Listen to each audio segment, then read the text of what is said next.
Salve, salve a todos online. Estamos aqui num momento muito especial. A gente vai começar a falar com a Carol, ex-aluna do projeto Griggs International Academy. Está conosco aqui de Harvard. Mas antes, Carol, se você nos permite, nós gostaríamos de... O nosso professor, nosso diretor, senhor Ivanei Breda, vai estará orando por essa sessão. Você não consegue... como é que se fala? Você não consegue olhar para ele, né? Mas vou pedir ao professor Ivanei, eu vou usar a câmera aqui, vou pedir ao professor, por gentileza... A gente consegue virar para ver a sala ou não? Eu consigo, como assim, a gente vai fazer? Consigo assim. Que aí dá até pra gente... Dá pra... Não sei se o pessoal consegue me ver ou não. Oi, gente, tudo bem? Prazer. Não sei se estão me vendo ou não, porém... Perfeito, Carol. A gente está ao vivo aqui, estamos gravando. Professor Ivanei, fique à vontade para o senhor orar, tá?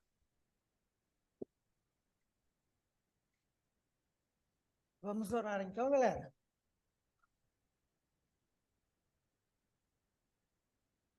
Senhor nosso Deus, queremos te agradecer os teus cuidados, queremos te agradecer a oportunidade também de estarmos aqui reunidos nesse momento e termos a oportunidade de aprender mais, praticar mais, e obrigado pelo talento que o Senhor proporcionou a cada um desses alunos. Que o Senhor possa estar presente, capacitando eles cada vez mais. De uma maneira muito especial, abençoe a Carol, que ela possa ser instrumento das tuas mãos, que o Senhor possa sempre estar ao lado dela também. Te pedimos essas bênçãos em nome de Jesus. Amém, Senhor. Obrigado. Pode filmar para mim, Gustavo, enquanto antes de sentar? Carol, você está vendo os alunos aqui, agora eu quero que... A gente está falando em português, muito Carol? calor em Brasília? Opa, pode falar, professor? Perfeito. Perfeito. Carol, eu combinei com os meus alunos de mandar uma... A gente é tão grato por você estar conosco. A gente é tão grato por você estar conosco que eu vou pedir para os alunos que mandem um salve para elas, né? Mande um salve para ela, com muito carinho aqui para a galera, pela galera aqui de Brasília. Manda um salve aí, ó. Eu estou enrolando meu português, ó. Eu queria registrar. Me ajuda aqui, Gustavo. Eu preciso sentar, senão eu vou... Depois a gente mostra a galera aqui. Carol, deixa eu só seguir um protocolo aqui. A gente está recebendo muito carinho aqui da nossa direção. E fazer um evento desse não é fácil. Eu queria registrar, primeiramente, o agradecimento a Deus e a Carol. Também registro, além da presença do professor Ivanei, diretor do Colégio Adventista da Asa Sul, a vice-diretora, a professora Giza, está conosco. Mas, além disso tudo, uma equipe enorme que participou dessa live, eu queria registrar. Queria registrar o meu apoio ao professor Renato, nosso departamental da PLAC, professora Wolf, minha chefe querida, professora Priscila, do High School e do Bilingue, e a toda a galera do TI, que nos permite fazer uma live sem intercursos. Eu não sei se essa palavra existe em português, sem problemas. E, acima de tudo, queria citar o coordenador do TI, o Vicente, Gabriel, Rian, Lucas, que sempre nos atendem. Eu vou passar a palavra para você, Carol, e vou virar para o pessoal, para você ter receber a vibe, né, a energia do pessoal. Tá? Carol, para começar a live, me ajuda aqui, Gustavo, por gentileza. A gente vai começar a live perguntando para você, fala um pouquinho aí,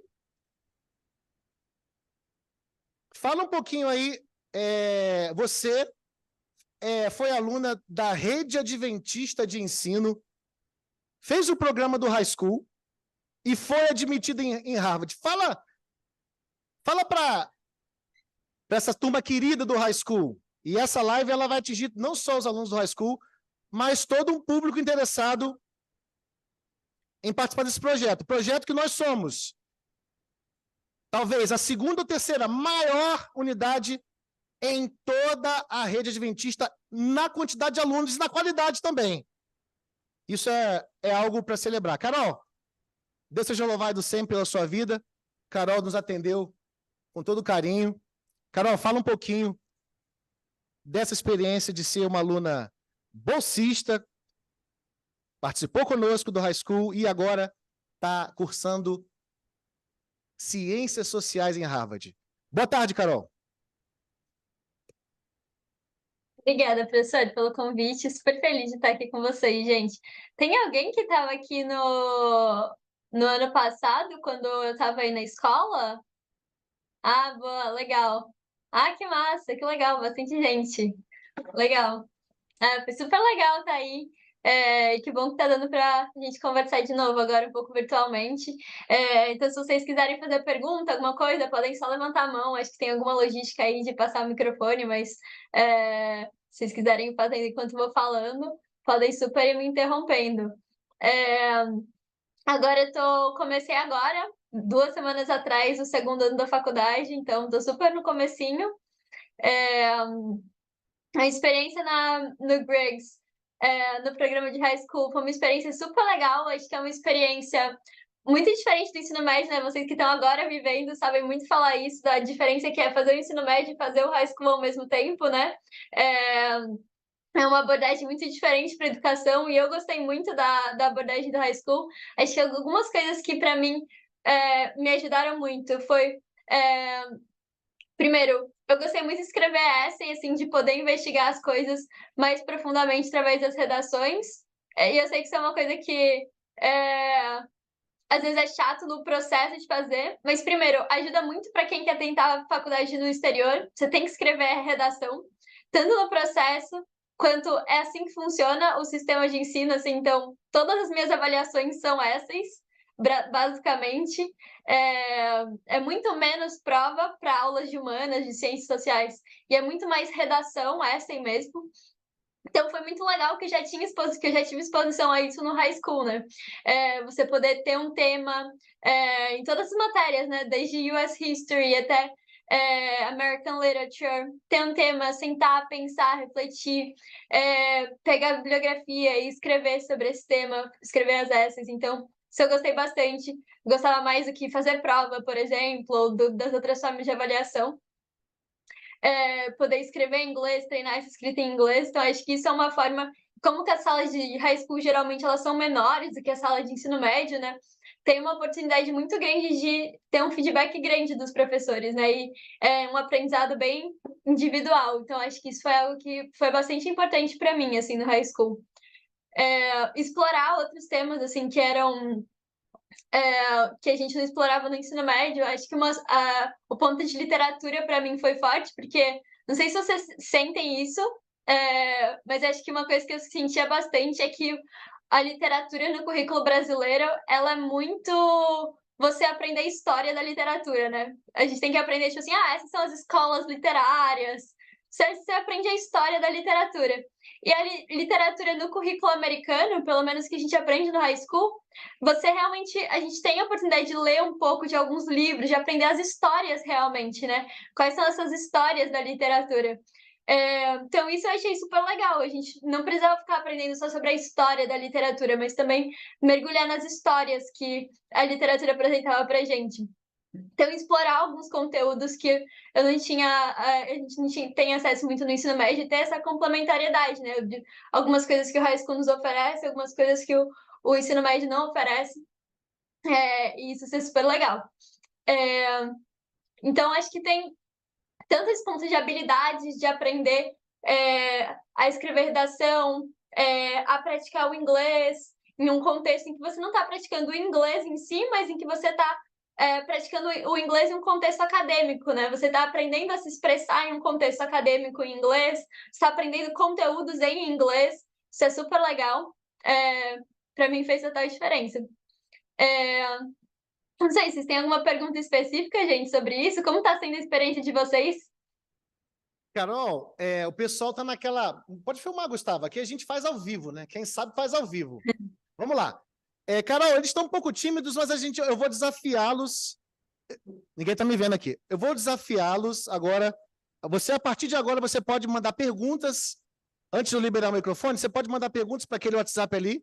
A gente vai estar encaminhando para a Carol.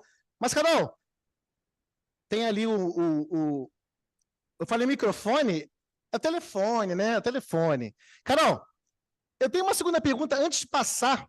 Agora vai ser um bate-bola. O que te motivou a estudar ciências sociais em Harvard? E como é que você se adaptou à sua vida aí se eu não me engano, a cidade é Cambridge, não é? Em Harvard, né? Sim, exatamente. Então, fala como é que foi essa transição antes do pessoal começar a fazer perguntas. Tranquilo. Aqui na faculdade, o modelo de ensino aqui nos Estados Unidos, ele é um pouco diferente do Brasil. Então, a gente não entra no final do ensino médio, não sei se alguém lembra isso de como eu falei no ano passado. Vamos ver, quem lembra faz um assim com o dedo, depois que você terminar de falar. Mas depois, né, quando a gente termina o ensino médio, a gente não entra para um curso específico. Alguém lembra disso? A gente entra... Boa! Ó, quanta gente!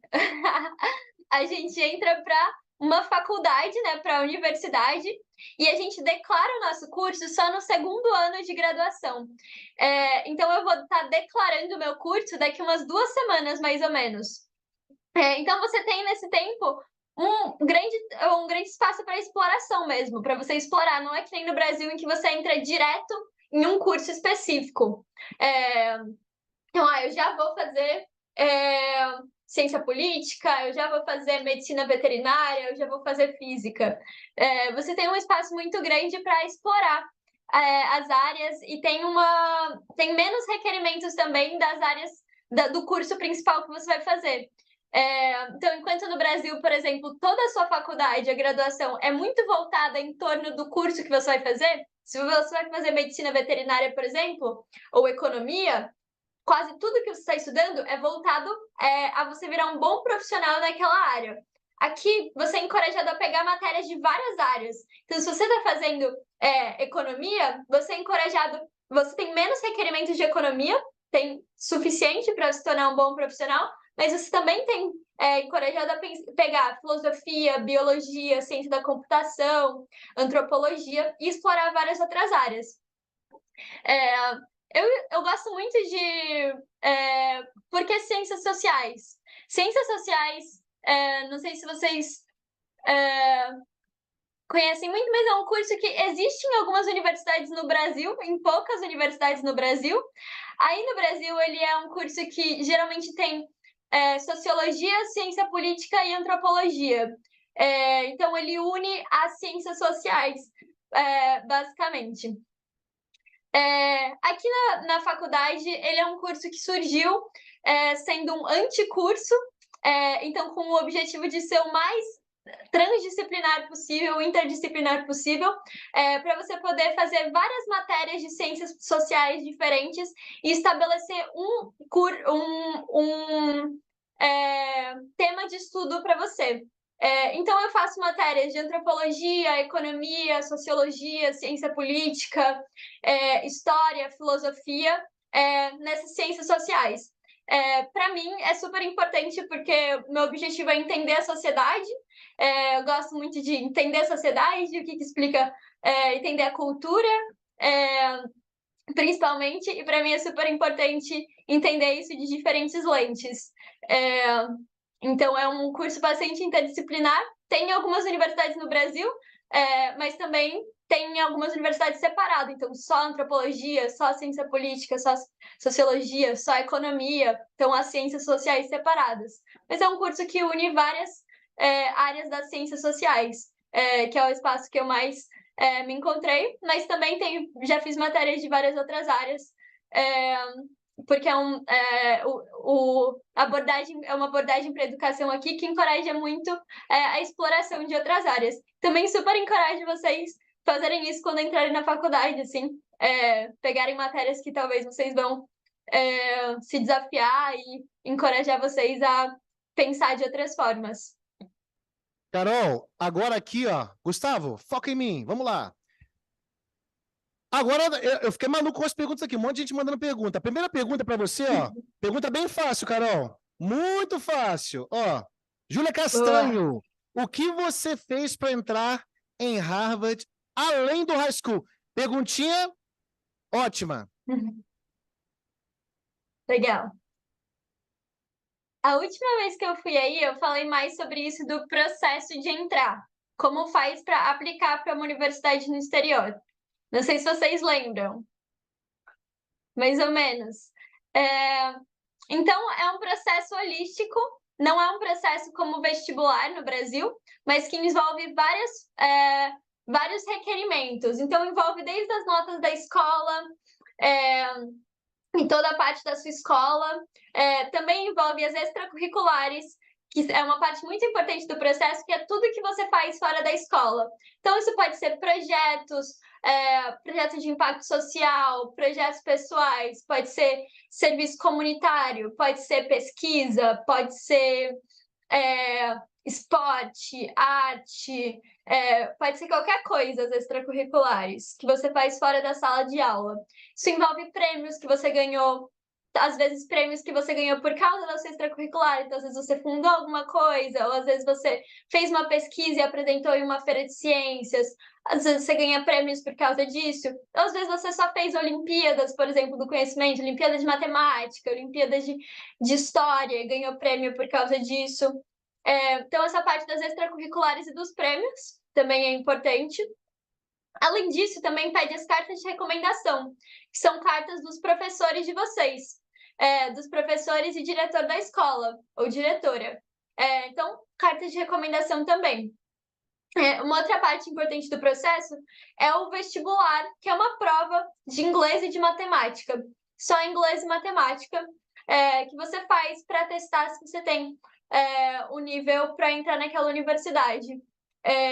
Mas a parte realmente mais importante, geralmente tem essa parte acadêmica, que aí geralmente é as notas e a prova de inglês e matemática.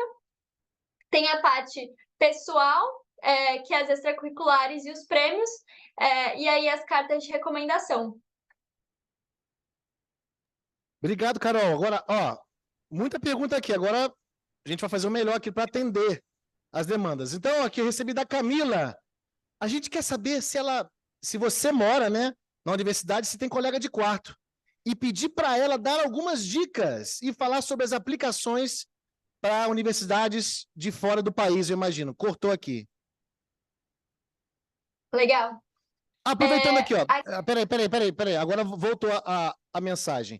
Como foi a sua adaptação na faculdade? Foi fácil se adaptar e fazer amizades? Preconceito? Se você se sofreu preconceito por ser brasileira? Enfim, então, para organizar melhor nosso pensamento aqui.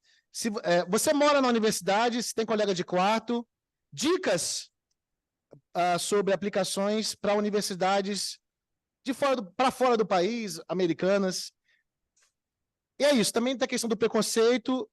Enfim, fala um pouquinho aí, que agora eu me perdi aqui, muita mensagem. Beleza. Então, começando com a parte de moradia. Isso depende de cada universidade. A maioria das universidades... A regra geral para as universidades estadunidenses você mora no campus. Então, é como se fosse internato mesmo. Não sei se vocês conhecem alguns internatos da rede adventista. Não é parecido com os internatos da rede adventista muito, mas é naquele sentido de que você mora dentro do campus. Então, você mora na moradia do campus mesmo, você não precisa alugar casa, por exemplo. Você pode escolher sair do campus, algumas universidades colocam restrições para isso. Então, por exemplo, você é obrigado a morar no campus no primeiro ano, depois você pode sair e alugar uma casa se quiser. Mas é muito raro as pessoas saírem. Aqui na minha faculdade, por exemplo, 98% de todos os alunos moram no campus. E aí a gente tem uma estrutura em que primeiro a gente mora todo mundo em dormitórios de primeiro ano, que só pessoas do primeiro ano moram, depois a gente se muda para as casas, em que as pessoas do segundo, terceiro e quarto ano moram. Eu posso mostrar aqui pela janela. O quarto tá um pouco bagunçado, mas vamos lá. Que bacana, Carol, legal. Essa daqui é a minha casa, ela é a menor de Harvard, chama Kirkland. Nela moram 400 pessoas. Carol, desculpa te interromper, agora a gente está conseguindo, a gente estava vendo só o seu rosto. a gente não conseguiu enxergar a casa. Eu vou mostrar agora. Tá perfeito. Peraí.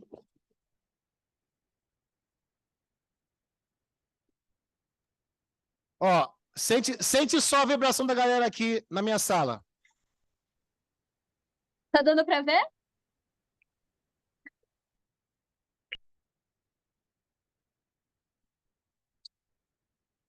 Não sei se deu para ver. Foi? Foi ótimo. O pessoal falou, o pessoal hypou aqui, tá todo mundo hypado com essa visão aí. Que pode ser a visão deles no futuro, né? Ó, tô vendo o Pedro Ribeiro e a Julia O querendo ir para lá, ó. Aí. Legal, gente. Super massa. Então, essa é uma das casas, por exemplo. Aqui em Harvard tem 12. Mas cada universidade varia. Tem universidade em que todo mundo mora de primeiro a quarto ano juntos. O ponto geralmente se mora dentro do campus. É muito raro se morar fora. Mais raro. Segundo ponto, adaptação. Colegas de quarto. Sim, eu, no caso, não tenho um colega de quarto, o meu quarto é só para mim, mas eu tenho colegas que moram comigo, no caso, a gente mora num arranjo são 3 quartos e um banheiro. Então, tem duas meninas que moram nos outros 2 quartos e o banheiro a gente compartilha. No ano passado, a gente eram 6 pessoas, cada uma com um quarto, e a gente compartilhava o banheiro. 2 meninas e 4 meninos. Aí a gente morava... na verdade, um quarto era compartilhado, uma menina e um menino, e o banheiro a gente compartilhava. Então, depende do arranjo. Mas eu tive sorte, assim, de não compartilhar o quarto. Geralmente se compartilha o quarto. Sobre preconceito. Aqui, especificamente, é um campus muito global, com muita gente. Também é uma parte dos Estados Unidos muito progressista, em que preconceito contra imigrantes é um pouco mais difícil. Se você for para lugares como Flórida, preconceito contra imigrantes é muito mais comum. Então, aqui onde eu moro, por exemplo, Cambridge, é um lugar com muitos imigrantes e é um lugar que é muito difícil, assim, é muito mais raro ter preconceito contra imigrantes. Então, nesse espaço, assim, de norte dos Estados Unidos,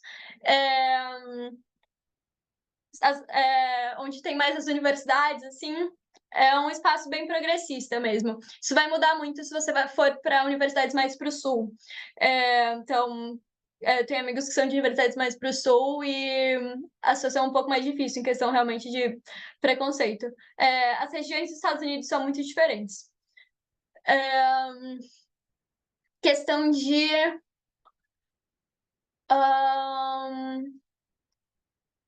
e Boston, inclusive, é o segundo lugar que mais tem brasileiros nos Estados Unidos. É Boston, uma das cidades aqui do lado de Cambridge, inclusive chamada Framingham, é só de brasileiros praticamente. As placas da cidade são em português, tem escola português e inglês bilíngue pública, então tem muito brasileiro aqui.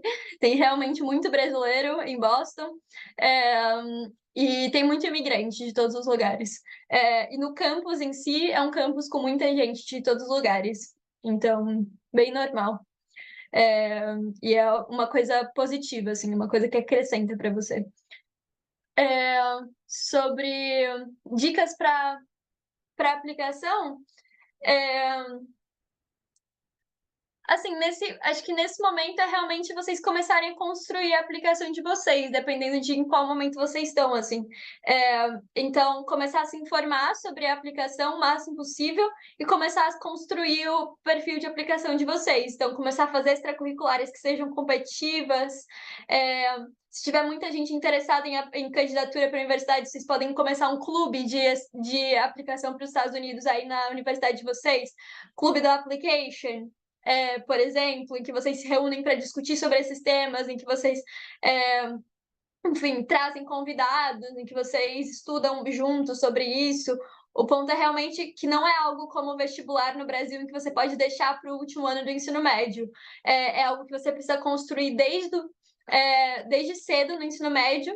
Não vou falar desde o primeiro ano do ensino médio, porque se você já passou do primeiro ano do ensino médio, você consegue construir isso ainda, mas é muito difícil você conseguir chegar no final do terceiro ano do ensino médio e fazer, a não ser que você já tenha feito extracurriculares, que você já tenha feito outras coisas e aí consiga enviar uma candidatura organizada. Mas se você estiver em outro momento do ensino médio, assim, se você está no segundo ano, se está no primeiro ano, está no começo do terceiro, começa a construir a sua candidatura, começa a construir suas extracurriculares, começa a fazer extracurriculares competitivas, começa a estudar bastante sobre o processo, começa a investir no seu inglês, começa a pensar nas provas, estudar para as provas. Precisa pensar nisso ativamente, principalmente construir um perfil sólido de extracurriculares e de prêmios. Carol, eu vou mudar a dinâmica, vou deixar a galera bem hypada. Olha, foca em mim, foca em mim. Vou deixar a galera bem hypada daqui a pouco, mas ó, pode, preciso, pode deixar. Galera, eu vou filtrar algumas perguntas para Carol agora. Esse filtro é muito respeitoso e assim, Carol, você não precisa dar detalhes, mas tá pipocando algumas perguntas relativo à sua manutenção. Eu vou ler aqui um trecho que eu posso ler, sem nenhum problema para você. Vamos lá. Super tranquilo. Pergunte a ela a questão da manutenção financeira. Como é que você consegue se manter aí sendo bolsista? Eu vou falar uma coisa para vocês, gente, com muito respeito. Na UFRJ eu fui bolsista. A luta é muito grande para se manter fora do Brasil. A professora Aline também já viveu fora do Brasil. Porém, os frutos que você colhe são muito grandes. Você não precisa entrar em detalhes, Carol, mas como é que é a sua luta para você se manter aí em relação à questão financeira e fazendo um gancho? Você consegue trabalhar no exterior? Foi uma das perguntas. Você consegue trabalhar aí paralelamente? Foi a Camila que perguntou também. Em relação justamente você ter uma renda extra. Então, fala um pouquinho de como você consegue se manter, se é possível você trabalhar aí fazendo uma renda extra e com que frequência, agora quem pergunta, você vê a sua família. A próxima pergunta eu vou pedir para duas pessoas, ou uma pessoa, um voluntário, levantar e fazer a pergunta usando o microfone. Ó. Vou virar. A próxima pergunta respondida não vai ser mais aqui, não. A pessoa vai ter que, como na minha terra fala, dar a cara a tapa, né, que se fala. Então, vamos lá junto. Vai lá, Gustavo, meu cameraman. Claro. Super. Eu, aqui vou falar primeiro sobre a minha situação particular e depois vou falar um pouquinho sobre diferentes situações. A minha situação particular, ela é bem privilegiada aqui, no sentido de que Harvard é uma instituição muito rica e generosa. Então, eu tenho bolsa completa. A minha bolsa também me dá um auxílio financeiro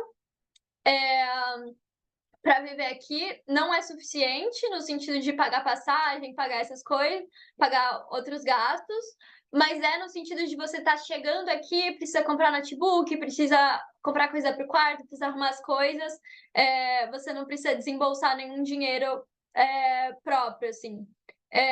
Então, quando eu cheguei para cá, por exemplo, meus pais não tiveram que desembolsar nenhum dinheiro próprio, eu comprei a passagem de ir para vir, Harvard cobre absolutamente tudo, seguro-saúde eu tenho, uso muitas vezes o seguro-saúde, remédio, tudo coberto, consulta médica, enfim, tudo da universidade também, enfim, tudo é coberto.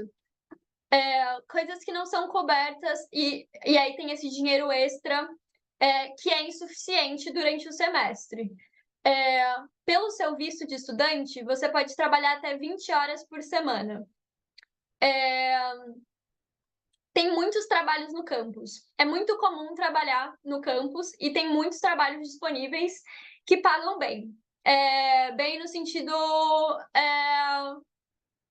acima do salário médio, do salário mínimo, e também que você não precisa fazer muita coisa para ganhar aquele serviço. Assim. Então depende também do que você quer fazer. Então depende também do estado. Mas aqui em Massachusetts o salário mínimo, por exemplo, é X e aí é $15. E aí, geralmente, se paga esse valor de salário mínimo, um pouquinho a mais, no máximo, para o estudante, por exemplo, pegar um trabalho de biblioteca, ficar sentado estudando enquanto as pessoas passam, ou passando o cartão das pessoas. Então, um trabalho bem simples de monitoria, por exemplo, que é um trabalho que você pode ficar estudando, porque não pode ser um trabalho pesado, de limpeza, de alguma coisa assim. Tem que ser um trabalho simples que você pode ficar estudando enquanto está fazendo aquele trabalho. Ou se não, se é um trabalho que você não pode ficar estudando, ou que é um trabalho que toma muito tempo, um trabalho que você está aprendendo.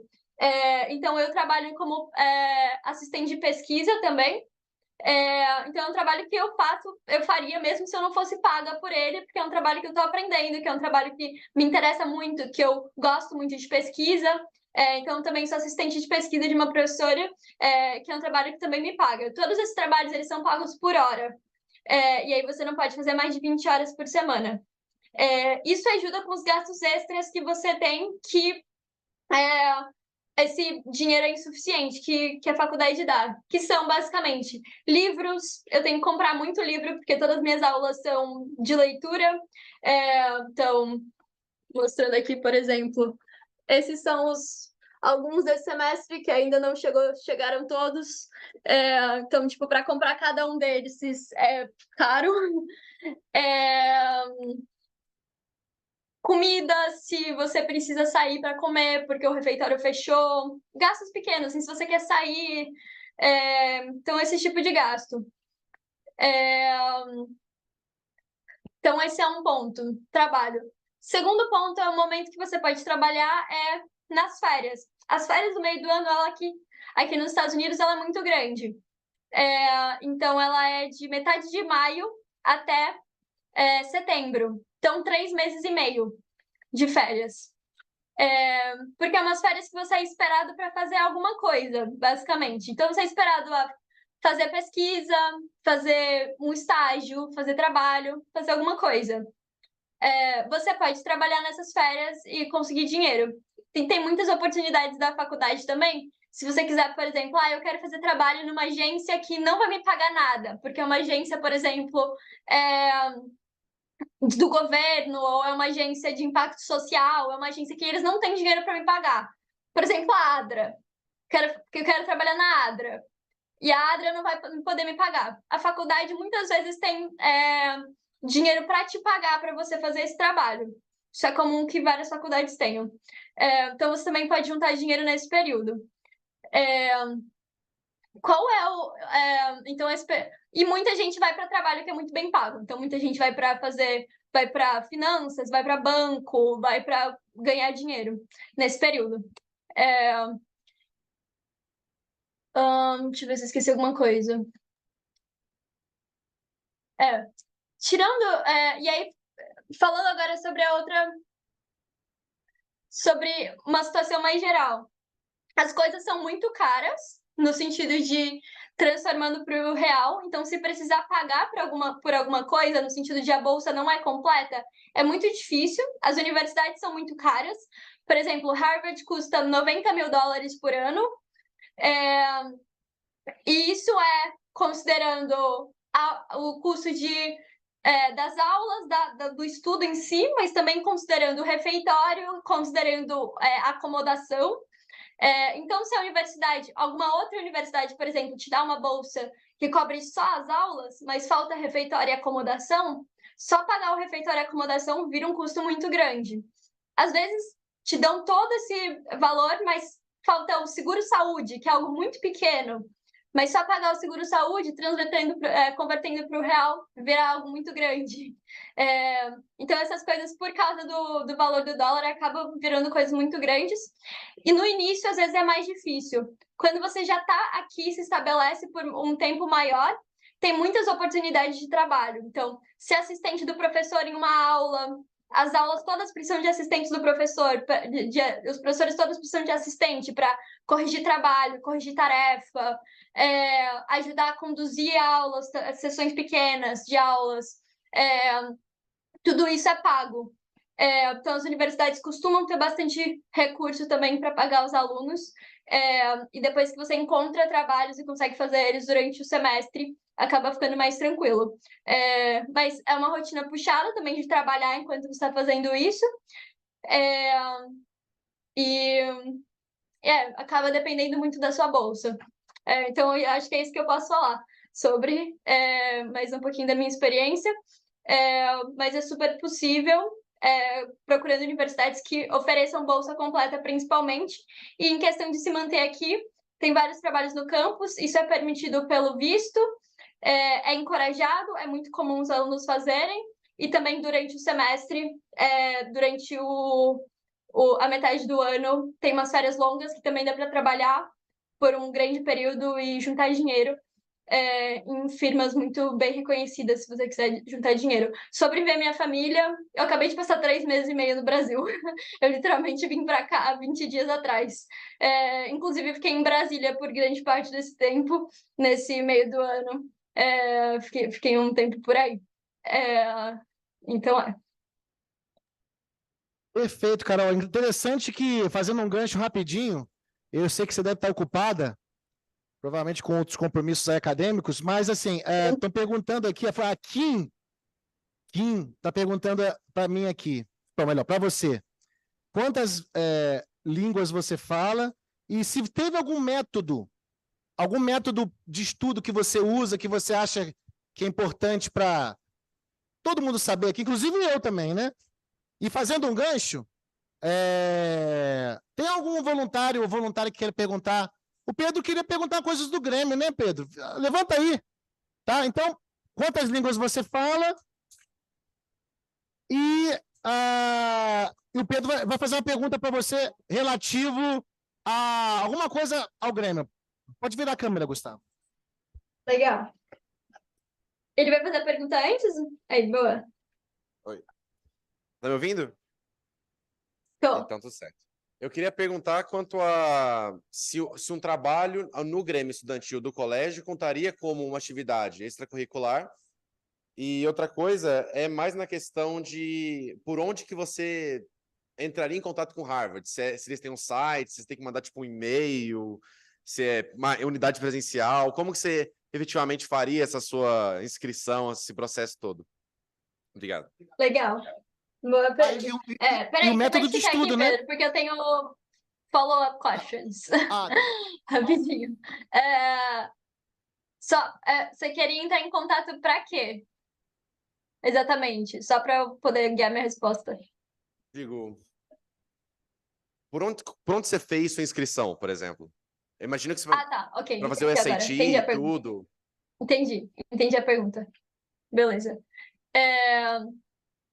Falando sobre o Grêmio, super conta, extracurricular super legal.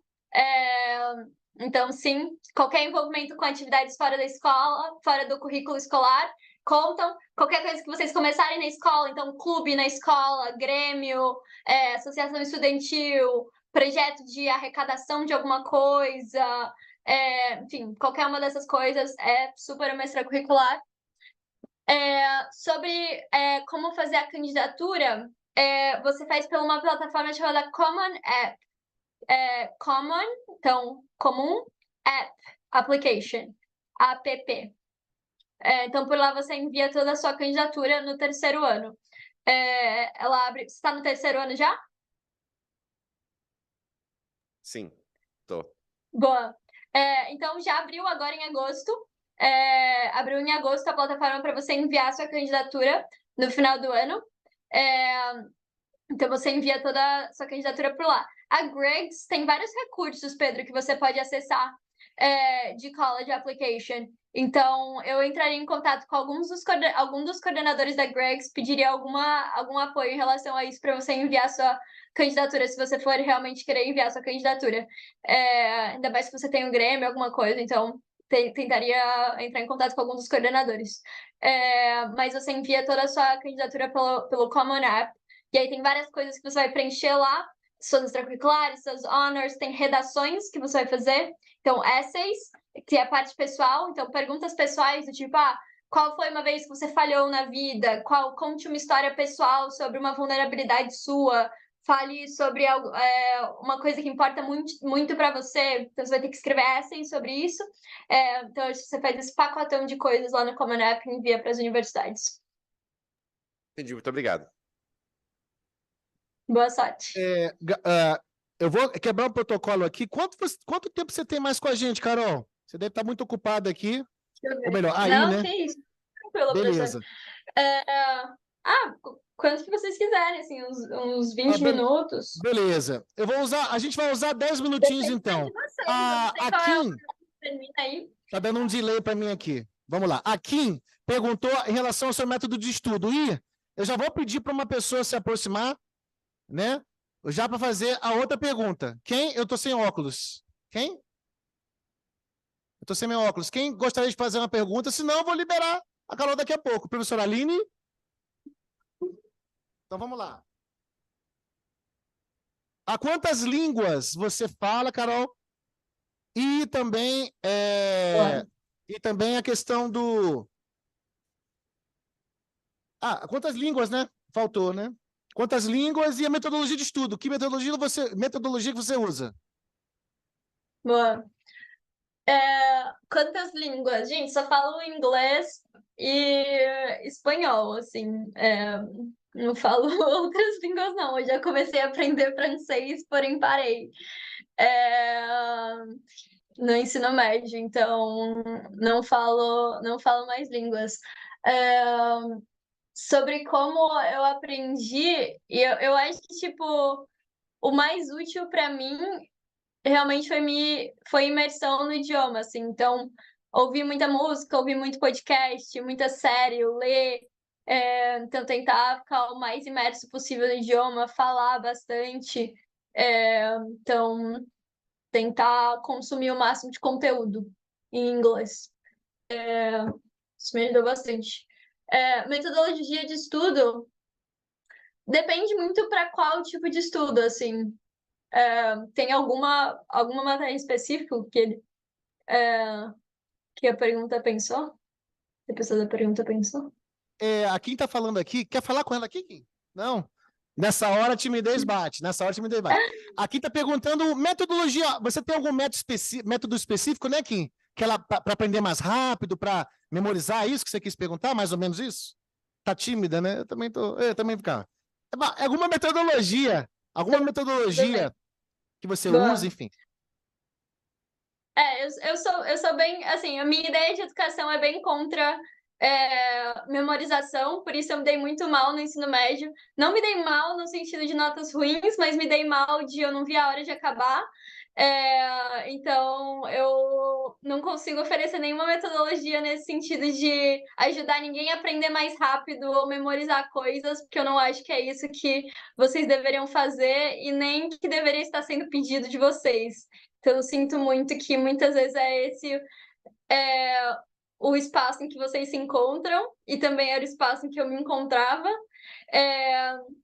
Eu acho que uma abordagem legal para se encontrar no ensino médio, que muitas vezes pede da gente decorebas, é tentar encontrar pontos em que você se interessa mais e buscar outros espaços, e buscar investigar eles por outros espaços. Então, isso é o que me fez sobreviver, assim, no ensino médio, gostar, assim, de algumas coisas, putz, estou estudando sobre isso, e, nossa, gostei muito desse assunto, vou ler um livro sobre ele, vou assistir um documentário sobre isso, vou ouvir um podcast, tentar se aprofundar em algum tema que você gosta, começar a tentar descobrir assuntos acadêmicos que você gosta, paixões que você tem interesse, e tentar explorar isso fora da sala de aula também.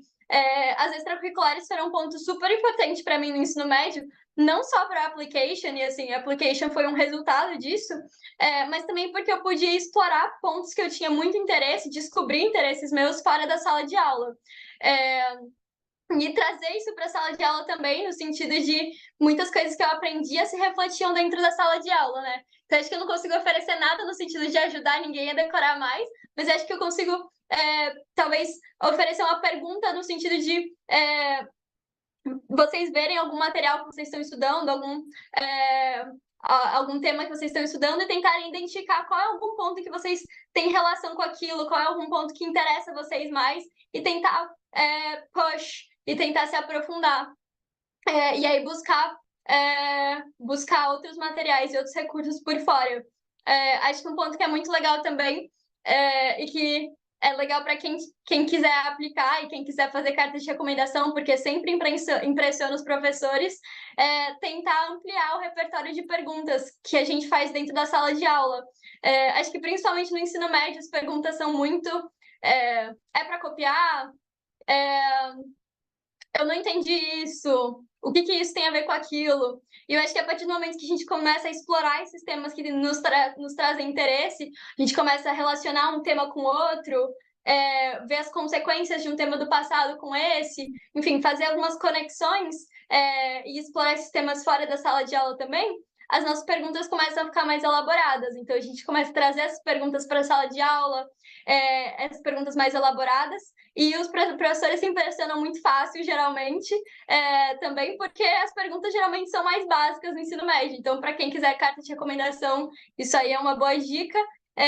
E também é uma boa dica porque cria um diálogo legal com o professor e cria uma forma de explorar os temas na sala de aula legal, porque você consegue estabelecer uma profundidade maior nos conteúdos, que não vai ser útil, talvez, para o vestibular, mas vai ser super importante em vocês tentarem explorar assuntos que importam para vocês, que é, ultimately, o que importa realmente.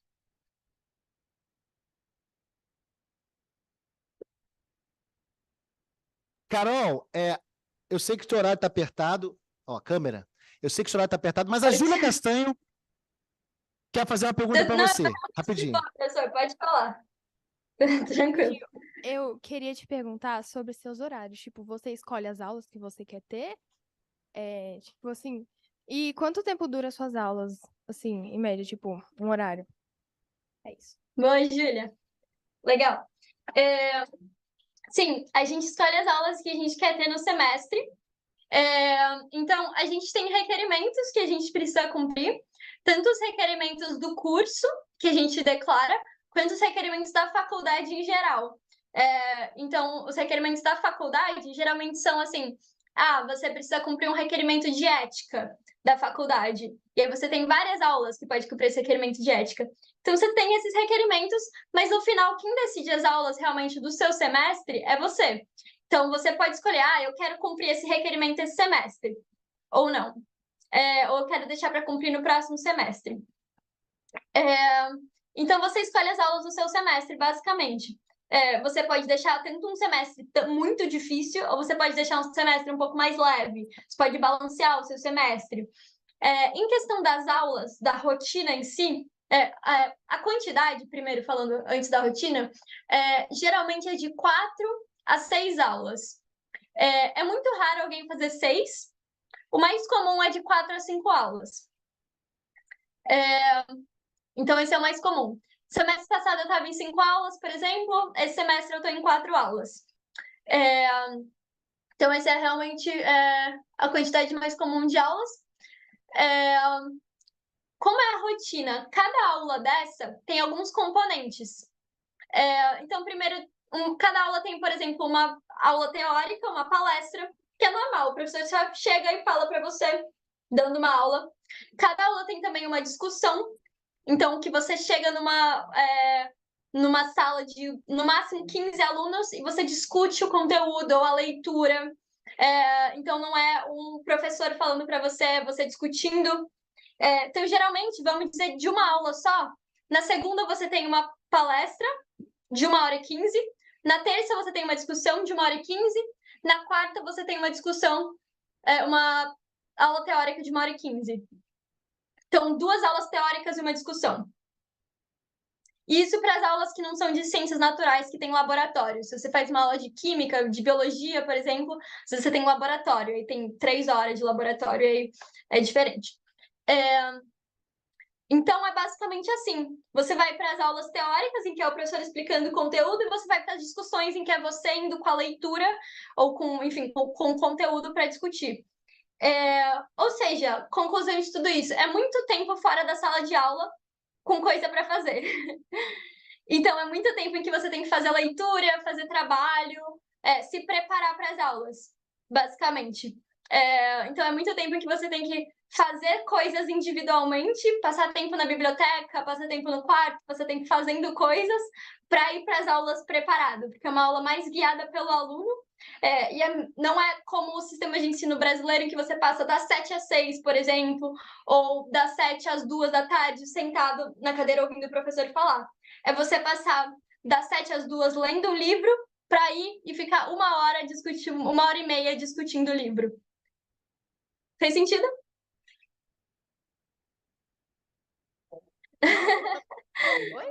Tá tudo bem já, né, Júlia?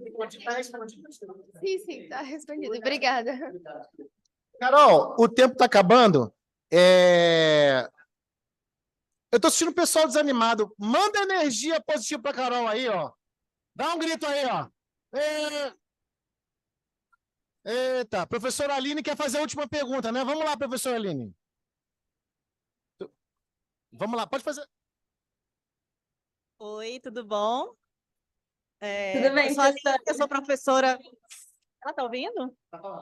Eu sou a Aline, eu sou professora também do high school, igual o Emerson. Na verdade, eu tenho 3 perguntas, eu não sei se eu faço uma de cada vez.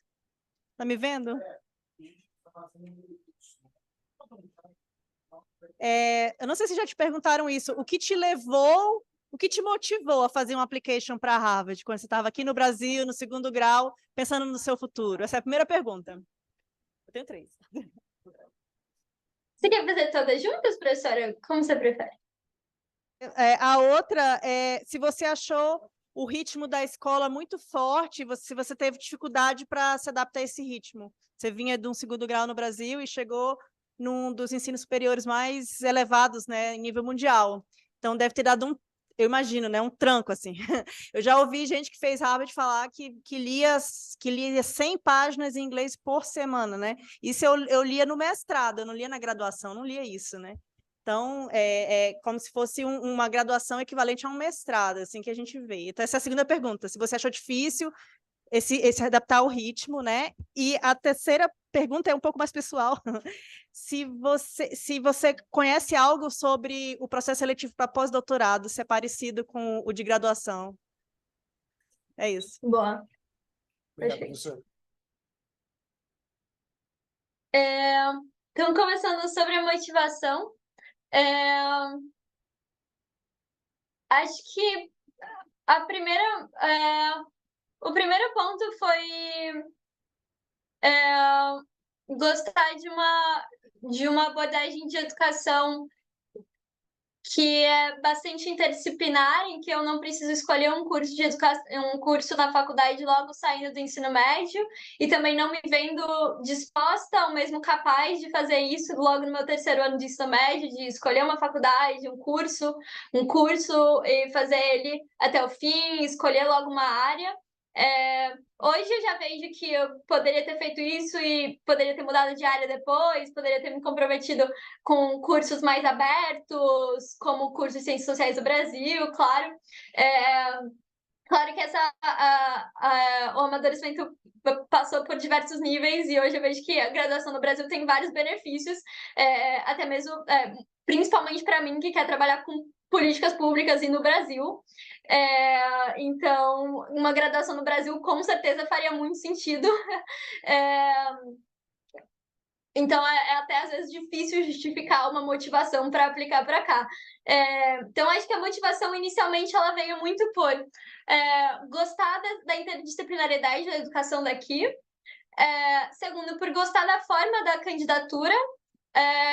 Odiar vestibular, odiar a forma que se estrutura a forma de entrada nas universidades brasileiras, e achar que a forma de entrada nas universidades estadunidenses me permitia um desenvolvimento muito maior, então eu fazer extracurriculares, eu fazer redações, todo esse processo. É um processo desgastante, mas é um processo que me permitiu um desenvolvimento, um crescimento muito grande, que eu gostei muito de fazer.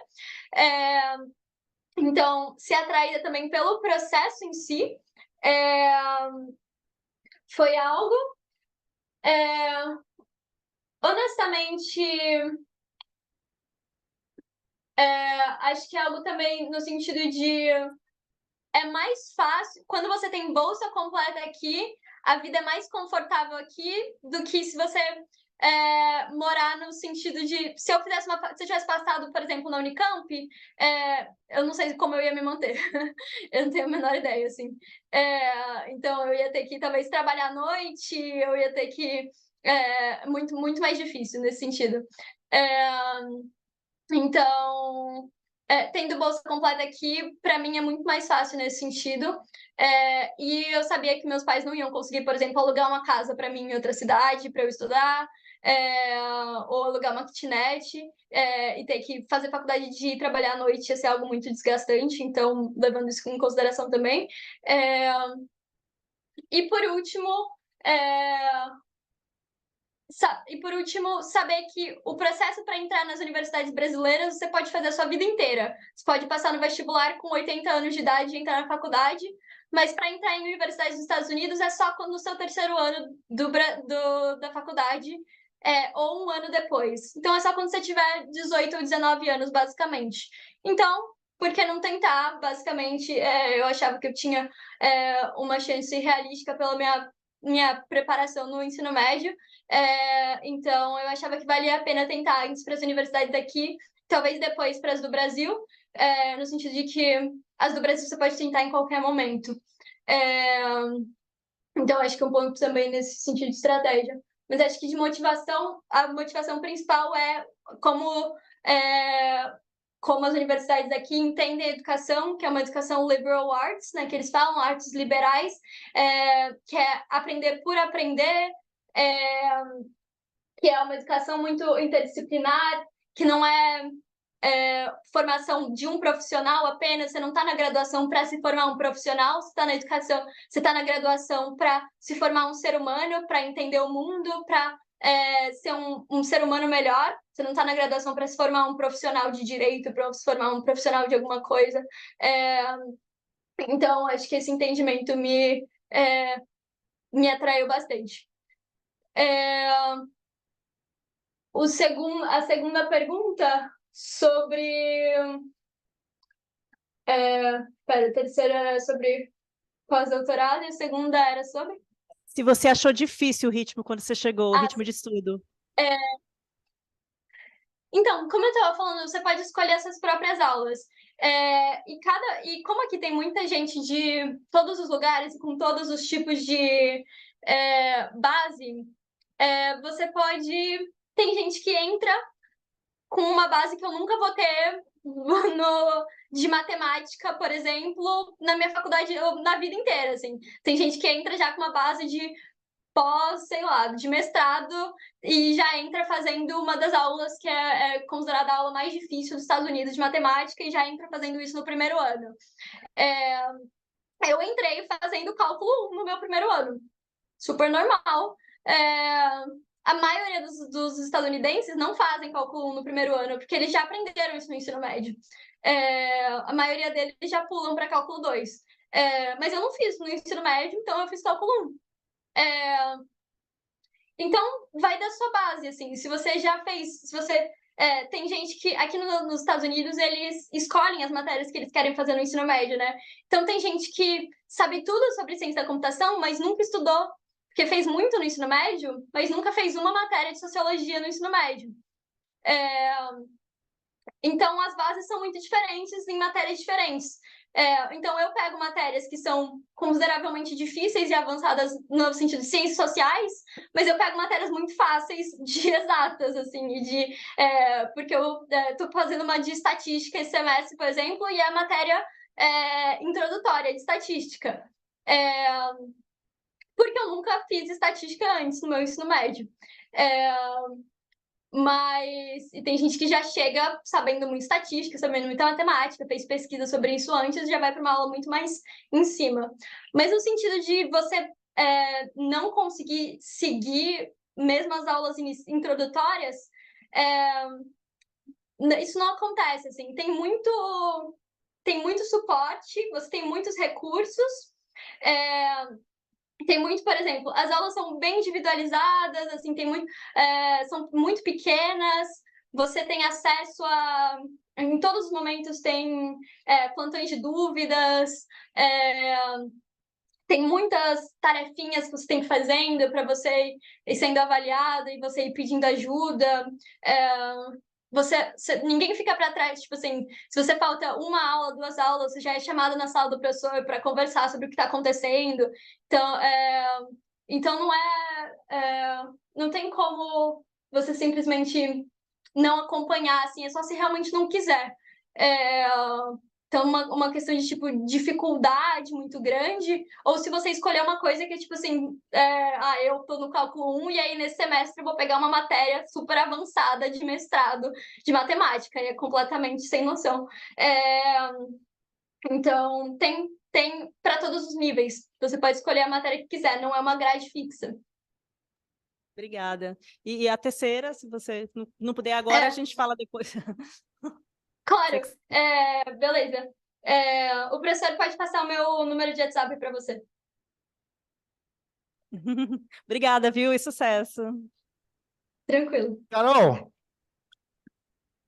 Obrigada. para terminar, a gente queria agradecer você aqui, mas antes de você ir embora, eu vou pedir a permissão da professora Aline. Aline, chama o pessoal, os seus alunos e os meus, a gente vai tirar uma foto com você, Carol, para a gente fazer um quadro. Isso a minha chefe pediu, a gente vai fazer um quadro. O teu exemplo, na verdade, arrasta a gente estudar mais, né? Aliás, a professora Aline também tem doutorado, talvez a senhora não saiba, né, professora Carol? Mas a professora Aline, eu já chamei de professora, ela tem doutorado e é muito importante para o high school ter em seu time pessoas tão capacitadas, né? Então eu vou pedir, Aline, por gentileza, para que todos tirem uma foto aqui. Queria agradecer mais uma vez, Carol, quando eu te vejo, olha, eu tenho que estudar mais. Igual você. Muito obrigado, Carol. A gente vai tirar foto aqui. Eu fico inspirada por vocês. Vamos lá. Não precisa. Foca em mim, foca em mim e tira a foto. Eu preciso de alguém. Eu vou tirar a foto, tá, Carol? Vou tirar a foto aqui, tá?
Carol, eu vou te mandar foto. Deus abençoe você, a sua família. E até a próxima. Obrigada, gente, por me receberem na sala de vocês. Foi um prazer. Eu não tô Super te escutando, obrigada. mas ó, um beijo. Tchau.